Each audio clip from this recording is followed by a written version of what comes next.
যারা মুক্তিযুদ্ধ বলতে বলতে একসময় অজ্ঞান হয়ে যেত, সেই পালিয়ে যাওয়া ফ্যাসিস্ট সরকার, তারা যেটা করেননি সেটা বেগম খালেদা জিয়া করেছেন। উনি প্রথম বাংলাদেশে মুক্তিযুদ্ধ বিষয়ক মন্ত্রণালয় খুলেছিলেন। বেগম খালেদা জিয়া প্রথম বাংলাদেশের অর্থনীতির যতটুকু ভিত্তি আজকে সুদৃঢ় হয়েছে, বেগম খালেদা জিয়ার আমলে সাইফুর রহমান সাহেবের মাধ্যমে জাতীয় সংসদে ভ্যাট সংযোজিত হয়েছিল, যে ভ্যাট বাংলাদেশের অর্থনীতিকে জীবনী শক্তি দিয়েছে।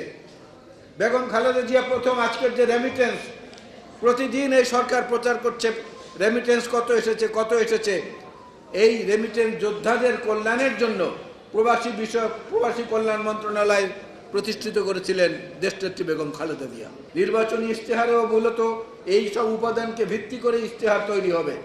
সুতরাং নির্বাচনের সময় শান্তিপূর্ণ পরিবেশ বজায় রাখার জন্য আমাদের প্রত্যেকের সজাগ এবং সতর্ক দৃষ্টি থাকা কিন্তু প্রয়োজন হয়ে দাঁড়িয়েছে অনেক বেশি। জিয়া পরিষদ হচ্ছে এমন একটি সংগঠন, যেই সংগঠনের বহু আগে থেকে সহযোগী সংগঠন হিসেবে বিবেচিত হয়েছে এবং যেই সংগঠনটির সঙ্গে দেশনেত্রী বেগম খালেদা জিয়ার ব্যক্তিগত যোগাযোগ অনেক বেশি ছিল। আমি নিজে তার একজন সাক্ষী। আমি যুবদলের সাধারণ সম্পাদক ছিলাম, যুবদলের কেন্দ্রীয় সভাপতি ছিলাম, তারপরে বিএনপির যুগ্ম মহাসচিব ছিলাম। বিভিন্ন সময় দেখেছি জিয়া পরিষদের ব্যাপারে দেশনেত্রী বেগম খালেদা জিয়ার হৃদয়ে একটা আলাদা আবেগ ছিল।